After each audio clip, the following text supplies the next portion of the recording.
Halo teman-teman, balik lagi sama gua TB. Apa kabar teman-teman semua? Semoga dalam keadaan sehat, bahagia, dan selalu bersyukur di masa pandemi ini. Udah lama banget gua nggak upload video ya di channel Tuh Bagus Rasa. Biasanya gua upload di channelnya Creavesia. Dibilang sibuk nggak sibuk juga sih, terbang juga jarang ya, karena ya emang penerbangan lagi sepi. Tapi tidak masalah. Jadi teman-teman jangan lupa untuk subscribe channel ini, channel Tuh Bagus Rasa, agar gue bisa terus semangat memberikan konten yang positif, yang informatif, dan tentunya menghibur. Asik. Tentunya di konten yang paling dikangen-kangenin adalah Kepo bareng TB.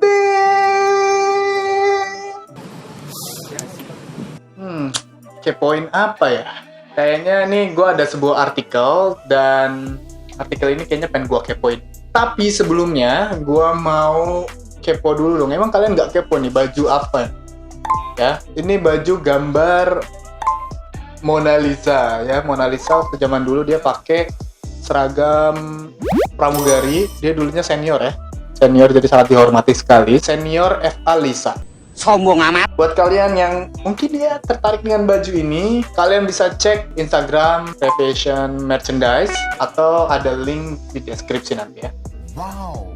Nah, biasanya kepo bareng TB ini kepoin kayak tempat tinggal pramugara, hotel-hotel, terus makanan yang sering dibeli sama para kru gitu kan. Karena di masa pandemi ya jarang terbang juga, dan kalau misalnya terbang keluar kota nginep ya dipakai buat istirahat. Pokoknya kesibukan yang lain lah, dan males juga kan kalau keluar kan, agak takut ya, agak takut. Jadi di sini gue menemukan sebuah artikel dari travel.tribunnews. Dia katanya membahas 9 rahasia pramugari yang tidak pernah disampaikan pada penumpang. Asik, skills. Kita lihat nih.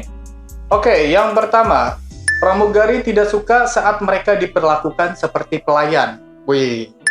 Tugas pramugari memang melayani penumpang, namun mereka bukan pelayan layaknya di restoran. Oke. Seorang pramugari mengatakan hal itu tidak sebanding dengan proses seleksi yang ia lewati untuk menjadi pramugari.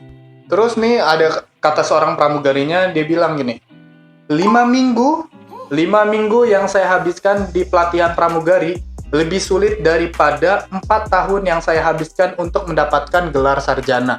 Gimana nih buat teman-teman yang sarjana udah 4 tahun, apakah kalian menerima?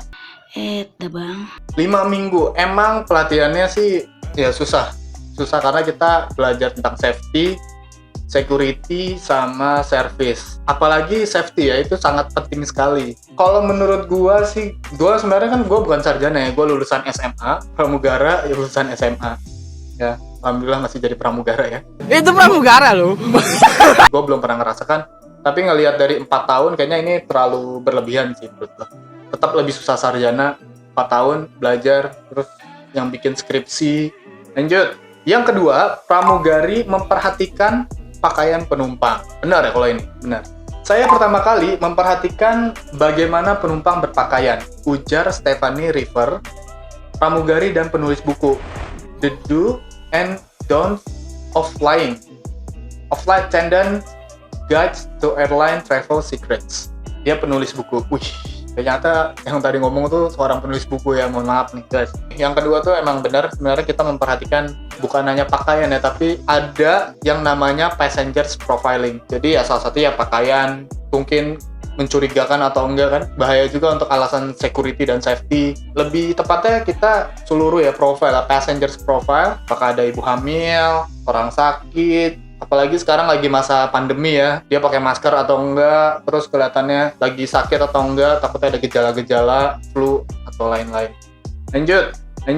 Yang ketiga, pramugari dapat memastikan betapa tidak sehatnya makanan di pesawat. Dalam pelatihan kami diberitahu makanan di pesawat tidak berguna secara gizi karena kandungan garam, gula, lemak, dan karbohidrat sederhana. Mungkin nggak bergizi karena Kandungannya itu cukup sederhana ya, kayak gula sama karbohidratnya sederhana. tapi sudah dipastikan untuk makanan di pesawat higienis ya. Yang keempat, pramugari tahu betapa kotornya pesawat. Nih nanti penumpang-penumpang pada mau naik pesawat nih ya. Di sini ada kata-kata, tentunya ketika kami mendarat itu dibersihkan secara menyeluruh, tapi dalam penerbangan sumber daya kami terbatas. Jadi penerbangan itu ada dua ya, ada full service sama LCC. Nah kalau full service itu biasanya ada cleaner naik untuk ngebersihin. Nah kalau yang LCC itu biasanya si pramugarinya sendiri itu yang ngebersihin. Jadi ya multitasking kita bersihin gitu. Tapi kita bisa request cleaner juga kalau misalnya sampahnya kotor banget, banyak banget, terus misalkan ada bekas muntah, itu kita bisa minta cleaner kalau yang untuk LCC. Tapi kalau yang untuk full service ya udah santai aja, cleaner bakal datang. Wow. Yang kelima, pramugari sangat menginginkan penumpang mematikan ponsel. Ya, jelas pastinya. Di sini kata Mbak Stefani ya, Karena komunikasi antara pengatur lalu lintas udara dan kokpit bisa terputus akibat elektronik. ya kita harus tetap memperingati para penumpang untuk mematikan handphone. Kalau misalkan yang nyala 1 atau 2 doang sih gak masalah kalau diem-diem ya, tapi tetap jangan. Tapi kalau misalnya kita nggak ngingetin dan semuanya nyalain handphone, itu sinyalnya beneran bisa mengganggu komunikasi antara lalu lintas udara dan kokpit, atau kita bisa sebut ATC, Air Traffic Controller. Terus yang kedua, kenapa harus mematikan handphone lah atau alat elektronik? Kita kan nggak tahu ya. Salah satu hal yang dikhawatirkan apabila menggunakan elektronik devices di dalam pesawat. Contohnya seperti ya kita laptop atau HP ternyata baterainya panas, kan ada tuh kejadian yang handphone Galaxy Note 7 ya, nggak boleh kan? Ya itu karena baterainya kan menghasilkan panas, terus terkena bahan yang mudah terbakar, akhirnya terbakar di dalam kabin ya, untungnya ada di bagasi. Tapi tetap aja itu sangat bahaya sekali, apalagi di dalam pesawat, di dalam penerbangan. Yang keenam, pramugari memiliki tempat tidur khusus dalam penerbangan internasional. Katanya ada kabin rahasia untuk kami di lantai atas tempat kami tidur. Oke nih, di sini gue jelasin ya. Emang di sini nggak bisa ngejelasin semua sih Mbak Stefani. Pesawat itu ada dua jenis kan, ada narrow body sama wide body. Ada pesawat besar sama pesawat kecil ya. Nah, kalau misalnya untuk narrow body kayak A320 itu dia ya nggak ada tempat tidurnya. Jadi kalau misalnya mau tidur atau long flight itu ya tidur kita di kursi penumpang yang kosong, biasanya dikosongin di bagian depan. Nah, kalau misalkan untuk wide body, penerbangan internasional yang jarak jauh, ada seperti pesawat Boeing 747, 777, terus A330, itu ada namanya tempat istirahat awak kabin. Gue belum pernah sih, karena gue biasa terbang domestik yang pesawatnya narrow body. Terus, ya, macam-macam ini kan dia bilang ada di atas ya. Itu kalau nggak salah 747, itu emang ada tempat tidur di atas. Kalau A330 itu dia tempat tidurnya ada di bawah.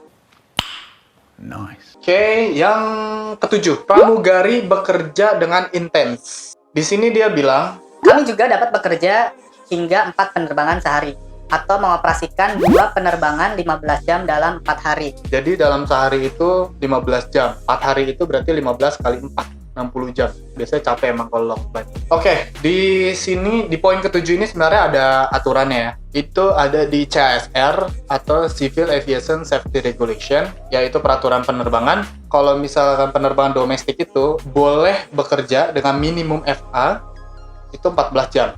Nah, kalau misalnya untuk internasional itu boleh 14 sampai 16 jam bekerja dengan tambahan 1 FA dari minimum FA tadi.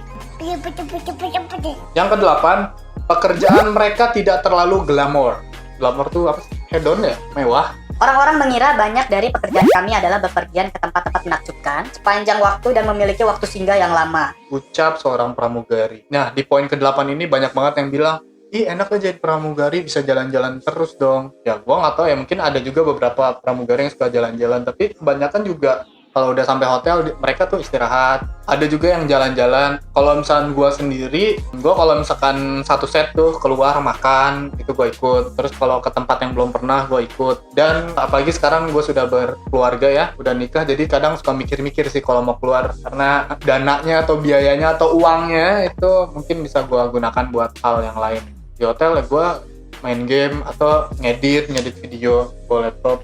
Yang ke-9, pramugari dilarang menerima tip. Daripada memberi tip, penumpang sebaiknya mengirim email pada maskapai. Perusahaan memiliki program insentif yang memenuhi syarat bagi karyawan ketika mereka dipilih karena memberikan layanan pelanggan yang hebat. Jadi kayak achievement ya, Balik lagi sih, ini tergantung dari maskapai, aturan maskapainya seperti apa. Kalau misalnya nggak ada yang ngasih duit nih, ini nggak, kita nggak terima, kita terimanya rekeningnya. Enggak. Ya teman-teman, jadi kita kepo ya 9 rahasia pramugari yang tidak diketahui oleh para penumpang. Silakan komen di kolom komentar ya. Mungkin ada teman-teman yang ingin menanyakan tentang apapun lah, mau penerbangan atau ya yang lain, silakan. Mau curhat juga silakan kalian komen di kolom komentar. Mungkin gue bisa membantu kalian semua ya. Atau mau tips olahraga? Oke, mungkin next video kita bakal kepo lagi ya. Ya, tentang penerbangan kita kepo. Nih, kayaknya ada video seru nih. Viral di media sosial ya. Pramugari ini mungkin bakal kita bahas di video selanjutnya.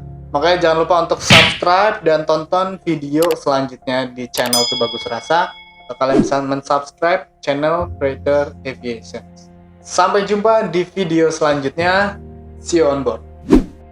Makanan yang sering diberi, makanan yang sering berasal.